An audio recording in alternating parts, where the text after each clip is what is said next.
Señoras y señores, muy buenas noches. Estamos en La Silla Roja, un espacio dedicado al análisis, a la crítica y a la reflexión. En esta ocasión le damos la bienvenida a Eduardo Guerrero, director general de Lantia Intelligence, colaborador del Financiero y especialista en temas de seguridad. Eduardo, bienvenido, muy buenas noches. Gracias, Enrique, es un gusto. Qué gusto verte, Víctor. Víctor Piz. Gracias, Enrique. Buenas noches. Bienvenido, Eduardo. Gracias. Siempre es un gusto charlar contigo, Eduardo, pero no sé si sea tan buen síntoma respecto al ambiente que tenemos en el país. Por tu especialidad, por el hecho de que te dedicas a analizar los entretelones y los aspectos profundos vinculados con seguridad e inseguridad. Y tenemos un cuadro difícil, complejo, con algunos signos positivos y con muchos otros negativos en México. Pero para comenzar esta panorámica, quisiera abordar un análisis que hiciste tú en uno de tus artículos cuando hablas de el nuevo mapa criminal en el país. Hace algunas semanas escribiste a propósito de cómo se estaba redefiniendo la estructura de grupos, de los cárteles, las pandillas en nuestro país. ¿Podrías darle al auditorio un panorama de qué es lo que visualizas en esta reorganización del mapa criminal mexicano? Sí, claro. Pues mira, antes de pasar a lo del mapa, nomás comentar que efectivamente yo siempre he tratado de traer un balance equilibrado de las cosas y con sus toques de optimismo y además una visión propositiva, etcétera. Pero no puedo dejar de confesar que lo que veo en este mundo del crimen en México es muy inquietante. Sobre todo hay un problema, Enrique, Víctor, de velocidades muy distintas en cómo va el crimen avanzando y cómo van las autoridades, ¿no? A pesar de que sí hay impulso y empuje por parte de las autoridades y ahora más que nunca a nivel federal con un secretario de seguridad sin duda el mejor que hemos tenido en muchos años, sí ves por otro lado la energía y la iniciativa y la proactividad de estos grupos reinventándose, entrando a nuevas zonas de la economía, vinculándose con sindicatos, metiéndose en las escuelas y en las universidades, metiéndose a nuevos negocios, por ejemplo, de especies acuáticas para cocinas asiáticas en algunos puntos turísticos, en fin, cosas que realmente dejan a uno boquiabierto y asombrado de la ubicuidad del fenómeno y de su rápida adherencia a nuevas instituciones, y corporaciones, empresas, sectores económicos, ¿no? Entonces, eso, digamos, es lo que enmarca lo que voy a comentar ahorita, ¿no? Casi podríamos pensar en un emprendimiento criminal. Exactamente, ¿no? Esa parte de emprendimiento que a veces nos falta a los mexicanos en el sector formal y que ya desde hace algunos años el propio gobierno impulsa este espíritu emprendedor, sobre todo en las clases medias y en los jóvenes, pues tú lo ves muy activo en el mundo criminal, ¿no? Sin duda, creo que el arrojo, la audacia, tiene un premio muy alto, es altamente recompensado en ese mundo, ¿no? Claro, siempre está el riesgo de que los maten, de que salgan heridos o los encarcelen, pero me parece que aún esa probabilidad es tan baja que ellos sienten que vale la pena incursionar en este mundo, ¿no? Miras, cuando la presidenta Sheinbaum tomó posesión, hubo dos bombas que le explotaron casi en la cara, ¿no? La primera bomba fue el tema de Sinaloa, ¿no? Una herencia de las tantas malas herencias que ella recibe de López Obrador.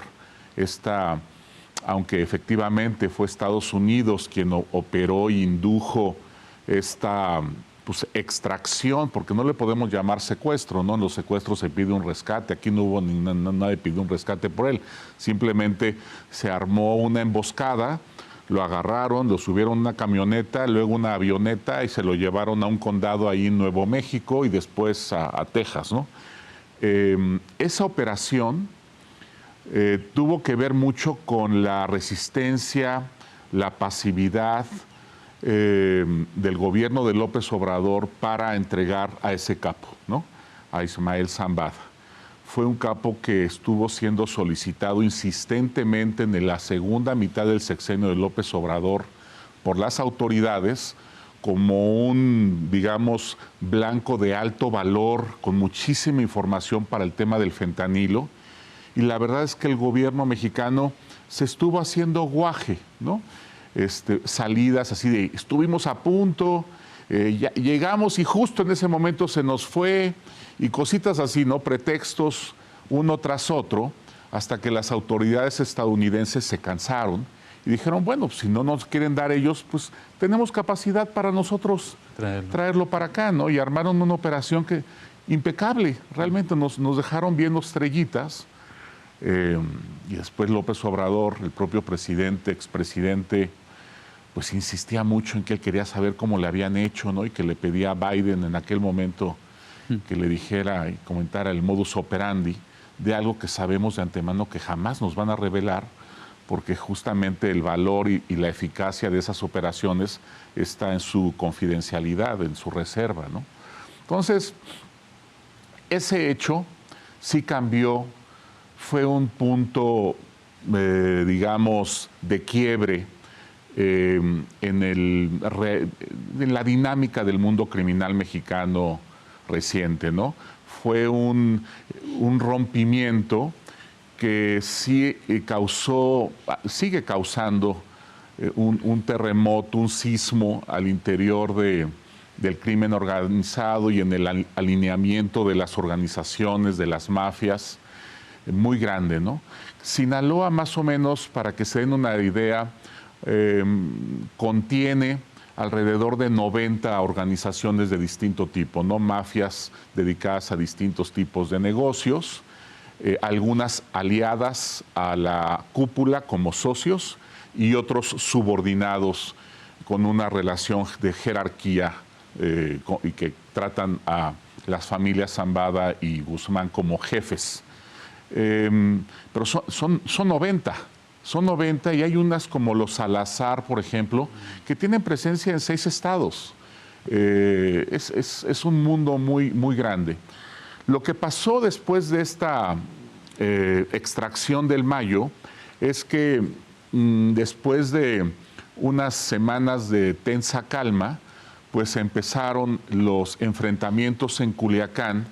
Y la primera estrategia de la presidenta fue de evitar a toda costa que este conflicto en Culiacán empezara a expandirse a otros estados. Y la verdad es que lo hicieron muy bien.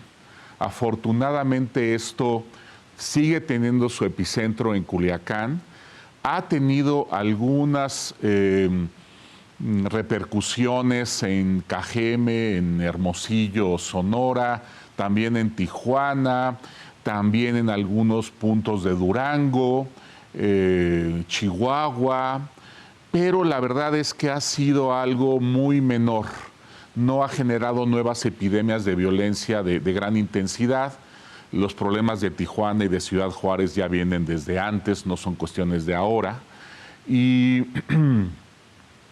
empezó la guerra a ser favorable para la familia Zambada. ¿Por qué? Porque la mayoría de los grupos se solidarizaron con ellos porque los traidores fueron los Guzmán, ¿no? O sea, quienes armaron la emboscada fueron los Guzmán, y en una mafia, los códigos de honor en una mafia castigan siempre al que traiciona, más. Y se solidarizan con la víctima de la traición. Entonces, esto mismo sucedió en ese mundo del cártel de Sinaloa, y cuando la familia Guzmán ya vio muy cerca la derrota, y esta derrota en un grupo criminal significa el exterminio de la familia, el aniquilamiento literal de las personas, entonces hizo dos cosas. Primero, se pidió una alianza al cártel de Jalisco y esa alianza se forjó durante varios meses, en donde el Mencho al parecer puso a prueba a los hermanos Guzmán y les pidió varias pruebas de lealtad. Una, por ejemplo, fue que Alfredo Guzmán se fuera a vivir a una casa al lado de su casa sin guardias, para ver que realmente había confianza. ¿Ya? Este tipo de pruebas muy extrañas, ¿no? Pasaron las pruebas y entonces se dio luz verde a la alianza con promesas de la familia Guzmán de permitir a Cártel Jalisco incursionar en sus zonas de influencia, varias justamente en Sonora, en Chihuahua, en Baja California y en Durango. Entonces varios grupos de Jalisco se generaron muchas expectativas de que iban a poder inaugurar nuevos negocios en la zona. Y obviamente eso frenó a los mayos, yo les digo a la familia Zambada, de seguirlos agrediendo y combatiendo en varios lugares, pues porque ya tenían el respaldo de Cártel Jalisco, no es lo mismo, ¿no? Los mayos, por su parte, emprendieron también una política de alianzas con nuevas organizaciones, sobre todo ahorita están muy vinculados con Cárteles Unidos, que es una organización con presencia en Michoacán, en Guerrero. También hubo acercamientos con Santa Rosa de Lima, que tiene presencia en Guanajuato, con la nueva familia michoacana, que tiene una gran presencia en el centro del país. Pero ahí dijeron, mira, una alianza permanente no. Para proyectos de negocios, algo coyuntural, sí. Pero nosotros tenemos nuestra propia fuerza. No necesitamos familia Zambada de su apoyo para nada. La podemos librar. Nos ha ido muy bien en este mundo, pero sigamos en comunicación y si sale algo, pues nos buscamos y trabajamos juntos para algún proyecto interesante de negocios, ¿no? Ahí quedó la cosa y entonces ahorita estamos en una situación en donde Cártel Jalisco está tratando de utilizar esta alianza para consolidarse en nuevas zonas. El debilitamiento de los mayos, digamos, ha permitido que Jalisco esté husmeando y esté tratando de meterse en zonas de influencia de ellos. Los mayos tenían una presencia impresionante en el noroeste de México y ahí es donde están queriendo meterse, por ejemplo, en un lugar tan tranquilo como Baja California Sur, con Los Cabos, que es un centro turístico que genera mucho apetito a las organizaciones. Ahorita ha habido un aumento de la extorsión del 150% en los últimos meses. Los reportes del primer semestre son de, les digo, 139% de aumento, ¿no? De 40 que hubo el segundo semestre del año pasado a los 85, 90 que hubo este primer semestre, pues hay un contraste muy grande y se presume que ya son células de Cártel Jalisco que quieren operar en Baja California Sur. Ya Los Cabos tuvo una crisis que pudo superar hace algunos años. Y en fin, vamos a ver este tipo de cosas en varios estados. Hay lugares que me preocupan mucho, francamente, como Jalisco, que es un estado muy importante para la economía mexicana, en donde no se mueve una hoja sin que se entere Cártel Jalisco. Y todo el proyecto del gobierno estatal es combatir el delito del fuero común.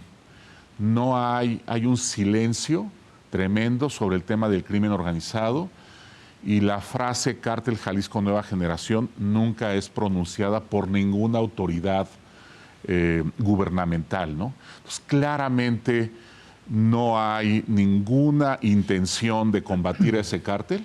Ese cártel ya penetró hasta el tuétano al gobierno estatal y está en todos los municipios del estado. Sabemos además que tiene campos de entrenamiento que proliferan sobre todo en la zona que les llaman de los Altos de Jalisco y está más afianzado que nunca, ¿no? Con un problema además justamente por el reclutamiento criminal de Cártel Jalisco, un problema de desapariciones que se ha agudizado muchísimo en la zona metropolitana de Guadalajara. También tenemos el mismo problema en la ciudad de Puebla, en Ciudad Nezahualcóyotl. Entonces, el tema de la desaparición es de los temas quizás más preocupantes en donde hay un avance y se ha exacerbado, digamos, el problema. En algunos lugares son las mujeres, en otros lugares para el tema de trata sexual de personas y en otros lugares son los hombres para el tema del reclutamiento como sicarios, como custodios de casas de seguridad, como choferes, conductores de vehículos que transportan mercancía ilícita, etcétera, ¿no? Entonces, eso está ahí muy fuerte y en auge, ¿no? El otro tema que está también muy preocupante, la tendencia, es la extorsión. Y ahí ha habido un reconocimiento del gobierno de que es pues de los delitos de alto impacto que siguen aumentando y que están completamente fuera de control del gobierno, ¿no? Hemos platicado ya muchas veces entre nosotros que es un delito que ataca a todos los estratos sociales, cobra distintas modalidades en su modus operandi, pero bueno, eso está afectando a la industria muchísimo. En la última encuesta del INEGI a las empresas de México, el delito más mencionado por las empresas fue el de extorsión, ¿no? Creo el segundo fue el tema del robo de transporte de mercancía en carretera, pero es algo que le está pegando durísimo. Y fíjense que los cárteles se han especializado por industria, ¿no? Hay cárteles ya muy especializados en minería, otros especializados en agroindustria, otros muy metidos en ganadería, otros en agricultura, en fin, es una cosa justo que cuando yo veo eso, francamente, pues sí me cambia la temperatura del cuerpo, ¿no? Me pone frío, ¿no? De ver cómo, a pesar de que ha habido una reducción del homicidio en México en los últimos años, que se ha acentuado en esta administración, y qué bueno, porque la violencia es un tema fundamental. La verdad es que la baja ha sido moderada, se está empezando a acentuar, ojalá se acentúe más, pero estamos viendo que estos criminales están vivitos y coleando, ¿no? Están más saludables que nunca, están pactando con muchos gobernadores para tratar de bajar el tema del homicidio, que siempre es la queja número uno de la opinión pública y del gobierno, pero a condición de que le bajen a los homicidios, los gobiernos les permiten incursionar en nuevos ámbitos y cobrar cuota, y incluso ya tenemos registros en Lantia de que los propios ayuntamientos, autoridades municipales le indican a los criminales cuál es el rango de la cuota en distintas zonas del municipio, dependiendo de los ingresos de los comerciantes y los pobladores. Eso realmente es como... Es un perfeccionamiento, digamos, del modelo, ¿no? Y es una completa fusión también de autoridades de gobierno, de una colusión muy estrecha con los grupos criminales, ¿no? Qué tremendo cuadro, Eduardo, porque nos pintas otro México.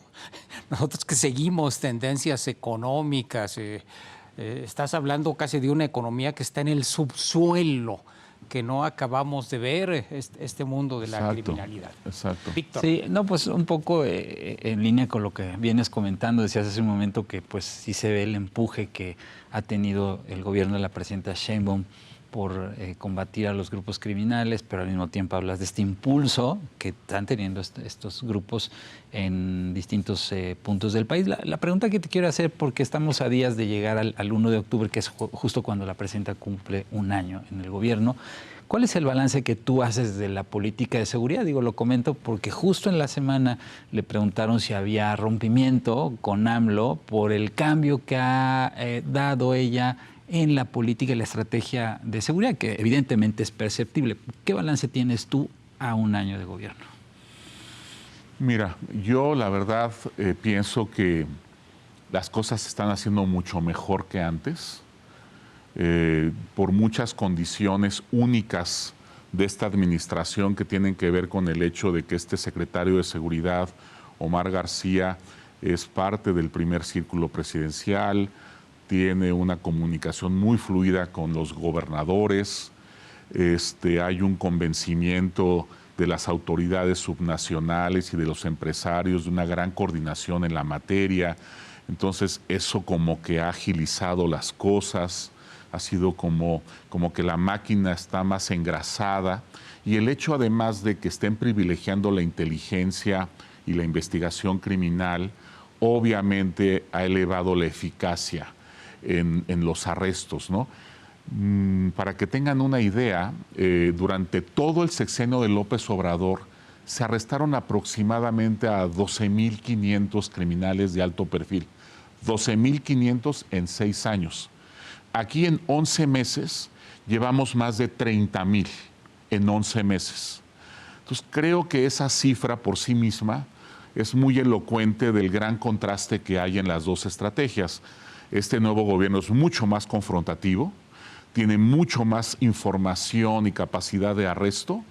Tenemos todavía que ver si estos arrestos están siendo procesados correctamente y si están resultando en sentencias condenatorias o si se está soltando a la gente. Esa información, por ejemplo, todavía no la tenemos, y es por eso que no podemos todavía tener, digamos, una conclusión sustentada de si esto va bien o va mal, porque si de todos estos 30.000 arrestos que llevan están saliendo libres a los 6 meses el 90%, pues estamos fritos, ¿no? Porque además el esfuerzo para arrestar es caro. O sea, invertir el capital humano, recursos materiales, todo lo que se invierte en tecnología, es caro arrestar un capo de estos, a un personaje de alto perfil, para que luego salgan libres, ¿no? Por falta de pruebas, ¿no? Estaría muy mal. Ahora, lo que es esperanzador es que el equipo que trae de investigadores criminales Harfuch es muy sólido y lo viene acompañando a él desde la Procuraduría. Entonces, estuvo con él en la Ciudad de México y parece que se especializan en, digamos, darle solidez a las carpetas, a los expedientes de investigación, justamente para convencer a los jueces sobre la culpabilidad de los arrestados. Entonces, hay indicios de que esto también podría dar como resultado mucho más condenas de las que se lograron con López Obrador, pero todavía no tenemos la información, no se ha difundido esta información, ¿no? Algo, digamos, muy meritorio de la presidenta Sheinbaum ha sido su capacidad para lidiar con Estados Unidos, ¿no? Que esta fue como la segunda bomba que le explotó en la cara, ¿no? Un presidente que llega muy bravo, ¿no? Con una agenda en donde México es central en la agenda de seguridad de Estados Unidos y en donde nos acusa de que somos un riesgo para la seguridad de Estados Unidos, de que hemos invadido, bueno, nuestros conciudadanos han invadido la frontera de ellos y han generado una crisis de salud sin precedentes, y los migrantes, y el fentanilo, ¿no? Y entonces ahí la reacción de la presidenta ha sido muy, muy ágil, muy rápida, muy pertinente, muy educada además. Y la verdad es que la opinión que hay de ella, tanto en la Casa Blanca como en el Capitolio, es magnífica. Tienen muy buena impresión de la presidenta, tienen muy buena impresión de Omar García. Quizás lo único que ellos sienten que le falta a este gobierno es un poquito de más garra y de más ambición. Lo que me dicen ellos es que cuando se sientan las autoridades mexicanas a negociar acuerdos, los mexicanos son muy modestos en sus peticiones. O sea, no hay una audacia negociadora y los mexicanos no nos atrevemos a pedir cosas muy grandes. Quizás porque sentimos que entonces el compromiso con ellos va a ser mayor y tenemos el tema muy metido de la soberanía y somos siempre muy ambiguos, queremos más colaboración, pero luego decimos, ay no, son los gringos, son los que robaron medio México y la soberanía. Y entonces estamos con una ambigüedad que es muy presente en las mesas de negociación y en donde Estados Unidos se encogen de hombros y dicen, qué raro que México no aproveche una coyuntura en donde la puerta está abierta para que pida más, para que realmente piense a lo grande, digamos, y se arme una alianza que propicie un cambio estructural en la seguridad mexicana, ¿no? Entonces, eso los tiene un poquito decepcionados a ellos, como que nos falta garra a la hora de negociar, ¿no? Ojalá ahí haya un cambio de tónica en los siguientes años. Ojalá que la presidenta, ya que se consolide en la silla, se sienta también ella con más convencimiento de que necesitamos esa alianza, es sine qua non para que podamos tener una victoria sobre el crimen, por un lado, y también pues que ya se aflojen los amarres que ella siente que la están un tanto sujetando para ser más audaz en ese ámbito, ¿no? Hay quien dice, Eduardo, en este mismo sentido, que una de las razones por las que no somos tan audaces es por el temor de que Estados Unidos se le pase la mano. Incluso han hablado de la posibilidad de intervenciones militares.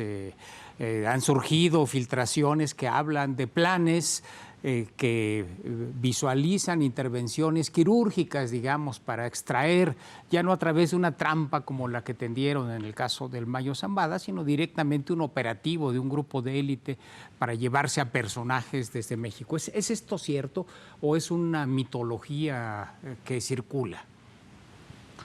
Perdón, en esta última parte se me fue un poquito la onda. Es cierto que sí hay esta posibilidad y en Estados Unidos sí, han de la incursión. planteado la incursión. Claro, claro.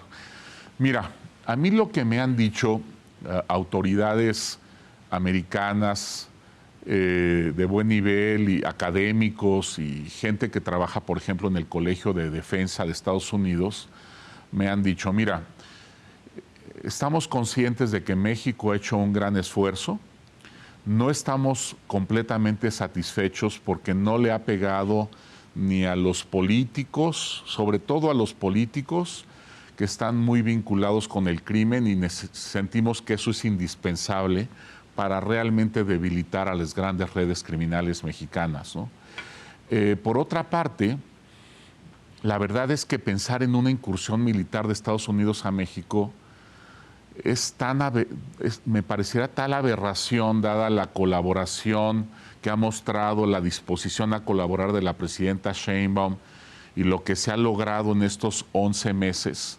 Me parece algo considerable. Sin duda falta, ¿no? Pero oigan, no lleva ni un año en el cargo y la verdad es que les exportamos 55 capos de altísimo nivel, sin ningún problema. Hemos hecho una gran cantidad de reformas legislativas en materia de inteligencia y de muchas otras que afectan el actuar, una mejor actuación de nuestras Fuerzas Armadas, de nuestras policías. Y la colaboración, la comunicación con ellos es muy, muy estrecha. No habría ninguna razón para una incursión militar. Si nos mostráramos recelosos, si fuéramos un régimen que rechaza completamente la comunicación con ellos, algo así, pues eso lo haría como un escenario probable, pero yo creo que es algo cuya probabilidad francamente es cero y que ha estado vociferando, al parecer, la agencia de antidrogas, la DEA de Estados Unidos, según han filtrado algunos medios estadounidenses. Esa agencia es la que ha estado pugnando por el tema de una incursión militar, ¿no? Pero también al mismo tiempo se filtró recientemente, y esto es mi último artículo en El Financiero del lunes pasado, menciono que se filtró el hecho de que la CIA ya desde hace muchos años ha ido formando unidades de élite en el ejército mexicano con capacidades para enfrentar a los grandes cárteles. Estas unidades se han utilizado de manera muy selectiva, han dado buenos resultados, pero hasta ahorita, digamos, no se han utilizado con la ambición, con la audacia con las que podrían utilizarse para tareas más ambiciosas, ¿no? Como Cártel Jalisco, ¿no? Pero que podrían hacerlo, al parecer, muy bien, según 60 funcionarios que fueron entrevistados por estos dos reporteros para este reportaje de Reuters, ¿no? Entonces, ahí también tenemos ya hasta una visión de funcionarios estadounidenses y de mexicanos. Un general que creó una de estas unidades dice, por supuesto que tienen la capacidad, ¿no?, para enfrentar a crimen organizado de gran escala, nomás suéltenlos, nomás, digamos, déles el empujón, ¿no? Entonces eso también, esas son como de las sorpresas, ¿no? Esto yo no lo sabía. Francamente, la presencia de la CIA en México ha sido súper discreta y quien se ha llevado ahí el protagonismo es sobre todo la DEA y en un segundo plano el FBI. Pero este reportaje sí revela una dimensión desconocida en donde sí hay un trabajo discreto, cauto, pero al parecer muy eficaz de ir formando unidades anticrimen de muy alta capacidad, ¿no? Entonces, pues ojalá empiecen a ser utilizadas porque francamente sí ya tenemos el agua cerca de la nariz con el tema de Cártel Jalisco Nueva Generación, ¿no? Pues hay otros temas, Eduardo, permítenos un momento, vamos a hacer una pausa y continuamos con esta conversación con Eduardo Guerrero. Estamos en La Silla Rota.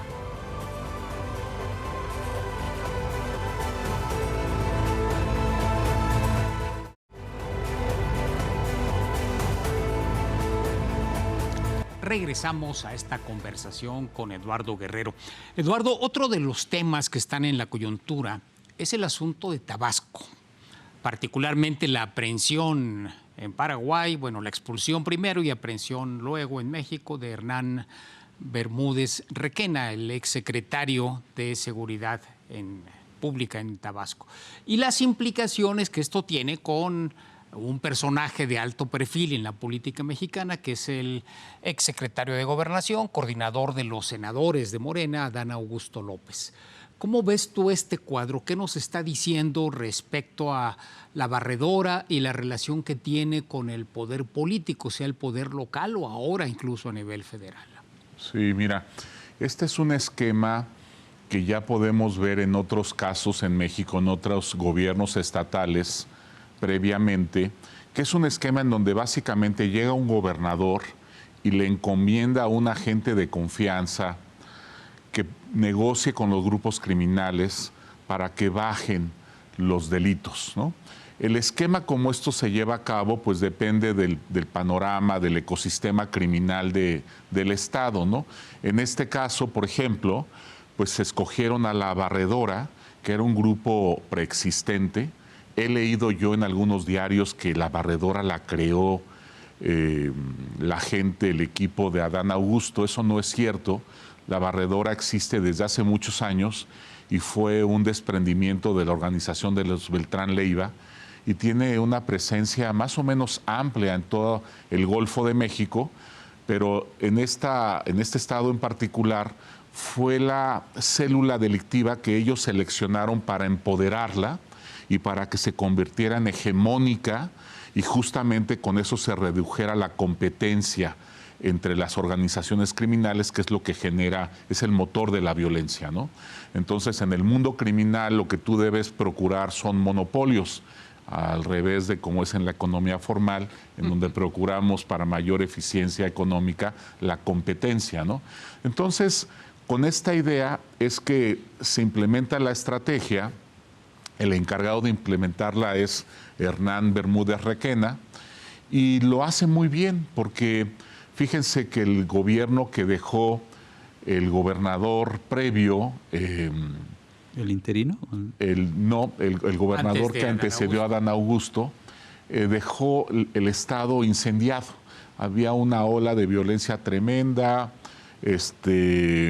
estaba completamente... ahora sí que desorganizado el crimen organizado y estaban peleando todos contra todos. Entonces era urgente, digamos, un trabajo de pacificación y lo hicieron pues a la mexicana, ¿no? Que es negociar, o sea, nunca se piensa en vamos a fortalecer los policías, mejores prácticas. No. Es, pues, éntrale, platica con él y a ver qué que logran negociar, darles su espacio, ¿no? Ofréceles nuevos negocios, pero que no molesten tanto a la gente y que le bajen. Y cuáles son los grupos que más les estorban para que entonces nosotros también actuemos con ellos y esos grupos sean desplazados o de plano eliminados, o que los inviten a colaborar con ellos. En fin, y de manera muy pragmática, así procedió este hombre Bermúdez Requena y pacificó al Estado rápidamente. Esto se ve muy claramente en las gráficas de distintos tipos de delitos en el Estado, ¿no? Entonces, la jugada, digamos, le salió bien ahí de entrada, ¿no? Ahora, ¿cuál es el efecto perverso y el efecto boomerang que tienen este tipo de arreglos de los gobiernos con los criminales? Pues que los grupos criminales por naturaleza son sumamente inestables a su interior, ¿no? Hay mucha rotación de mandos, hay mucha querella interna y celo por seguir ascendiendo en la organización y llevarse mayores porcentajes del botín de ganancias en distintos negocios. Y esta organización, este tipo de conflictos internos se agudizaron en el momento en que Adán Augusto se va a gobernación. Ahora, ¿qué creo que fue lo que pasó con Adán Augusto? Adán Augusto yo creo que le dijo al presidente, esto es mera especulación mía, pero yo creo que le dijo, señor presidente, he cumplido muy eficazmente la encomienda que me dio. El gobierno, el Estado está en paz, logramos apaciguar la violencia. Y quiero decirle, señor presidente, que yo podría implementar este esquema a nivel nacional como secretario de Gobernación. Yo podría colaborar con usted para pacificar al país.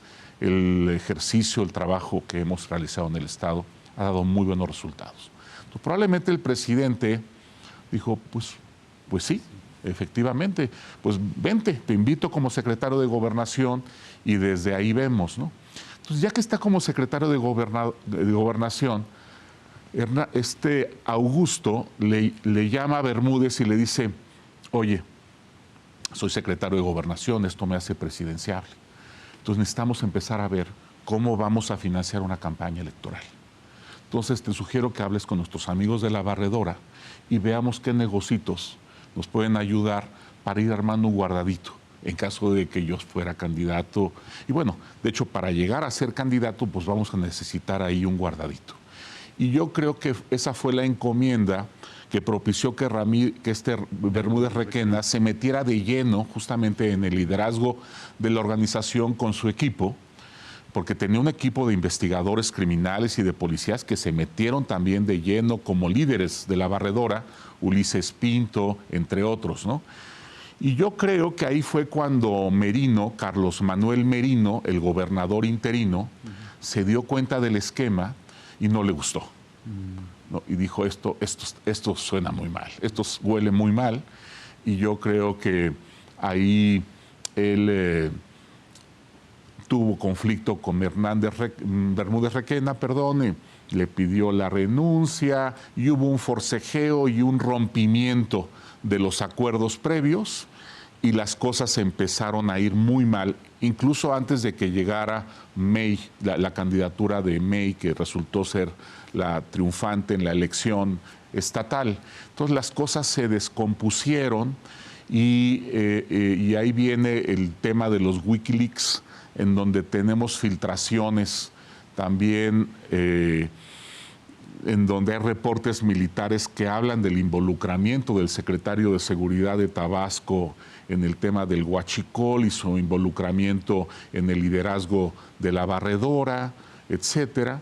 Y pues las cosas terminan muy mal, terminan con este escándalo que yo creo que además ha sido impulsado también por la oposición, los intereses políticos, porque si nos pusiéramos a esculcar cajones de muchos gobernadores y secretarios de seguridad, yo les apuesto que no sería Bermúdez Requena, o sea, este modelo lo encontraríamos repetido en varios lugares, ¿no? Pero ahorita, pues pegarle a Adán Augusto es muy apetecible para la oposición porque es un hombre muy ligado con el expresidente. Entonces, sin duda ahí, pues sí hay un sesgo partidista y hay un interés de la oposición en estar machacando con ese asunto, ¿no? Pero bueno, pues es trágico, es duro.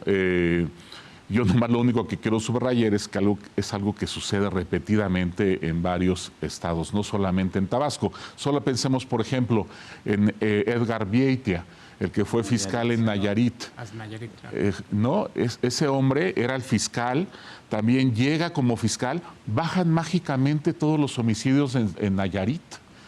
Y este hombre se vuelve también el superhéroe, ¿no? Ahí en Nayarit. Y todo el mundo, ¿cómo le hizo don Edgar?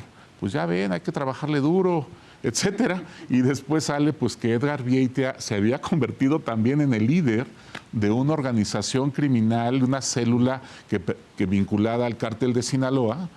Y este tipo hizo y deshizo, ¿no? Era narcomenudeo, extorsión, despojos, ¿no? Con camionetas de la Fiscalía de Nayarit iban a ver ranchos y terrenos y traían a los dueños y los obligaban a firmar con notario la cesión de sus propiedades, algo muy tenebroso, ¿no? Víctor. Sí, muy cercano al caso Tabasco está el tema del huachicol fiscal, que podría ser como otra de las bombas, ¿no?, que estalló en los últimos tiempos, en donde la pregunta que te quiero hacer, más como un planteamiento, es que ahí la presidenta parece que no está dispuesta a encubrir o arropar a personajes políticos del morenismo que resulten en las indagatorias, y tampoco a miembros de las Fuerzas Armadas. Digo, está este reconocimiento que hizo el almirante secretario en la ceremonia del 16 de septiembre, donde dice que fue duro reconocerlo, pero hubiera sido peor callarlo. O sea, y claramente pues ahí hay una línea para llegar hasta donde se pueda llegar. Así es.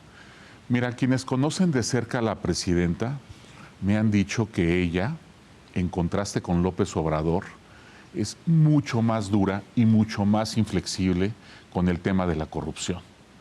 Así ella es una mujer muy obsesionada con combatir la corrupción, ¿no? Y es por eso, me parece, que este esquema del huachicol fiscal, en donde se involucran a tantas agencias gubernamentales para que este negocio salga a flote y avance, es lo que tiene, yo creo que muy indignada a la presidenta, muy enojada y en un estado combatiente, ¿no? O sea, quiere destruir estas redes y quiere dejar, me parece, una lección para disuadir a las burocracias que colaboran en el huachicol fiscal de estar persistiendo, digamos, en este delito, ¿no? Porque sí son autoridades hacendarias, ¿no? El SAT, el Pemex, están involucrados una cantidad de funcionarios públicos, que eso también es relativamente nuevo, porque esto no se veía a nivel federal. O sea, el fenómeno que traíamos de colusión con los malos, pues es a nivel municipal y en algunas zonas de los gobiernos estatales. Pero que nos salgan aquí con que dos sobrinos de un exsecretario de la Marina y funcionarios de primer nivel en Pemex, en el SAT, etcétera, también estaban metidísimos. Me parece que eso sí cimbró a la presidencia, cimbró a la propia fiscalía, y es por eso que están dando golpes y mostrando evidencias y dando información para, pues sí, ¿cómo llamar? Pues para combatir el delito, y ojalá esto concluya en sanciones muy duras para los presuntos culpables, ¿no? ¿Hasta dónde crees que llegaría esta averiguación? Porque se dice tope hasta donde tope, es una frase hecha, pero a veces quedan en terceros y cuartos niveles. ¿Hasta dónde podría llegar? Pues esto ya está a niveles de las oficialías mayores y de las subsecretarías de militares y de las empresas públicas, de Pemex y del SAT. Está a muy alto nivel. Yo creo que ahí, si la presidenta está convencida, una vez que se recopilen todas las pruebas de que hubo ahí actos de corrupción muy serios, yo creo que sí, yo sí siento que ella está en el ánimo de hacerlo ahorita, porque además si no lo hace ahorita y muestra claramente que ella no va a tolerar este tipo de acciones, pues esto se va a desbocar, esto se va a multiplicar, ¿no? Y como digo yo, esto no lo teníamos antes a nivel federal. Entonces es algo muy preocupante y me parece también que es por eso que la presidenta está dando golpes, está muy metida en la investigación y yo creo que esto lo está haciendo también con la anuencia del expresidente y ella seguramente cuida mucho las maneras políticas con el expresidente y el expresidente está informado de lo que se está haciendo y está dando su visto bueno. Yo no creo que ella se vaya, digamos, por la libre. Yo creo que en este primer año de gobierno de ella ha sido muy cuidadosa en un tema de cortesía política, tener informado al expresidente de lo que muchos ex colaboradores de él están haciendo y en el delitos que están involucrados. Y yo creo que el presidente ha dicho adelante, yo creo. Víctor, nos quedan 4 minutos. Nos queda poco tiempo. No, pues, la verdad es que te quería preguntar brevemente, pero ya no va a dar tiempo, de la situación en la Ciudad de México, porque digo, está el caso de los 2 colaboradores de la jefa de gobierno, ya se cumplió más de 3 meses del asesinato y bueno, lo único que sabemos es que fue el crimen organizado, ¿no? Creo que, digo, lo comento porque al inicio hiciste un repaso general de cómo está el país, pero creo que también habrá que poner el foco en la Ciudad de México, ¿no?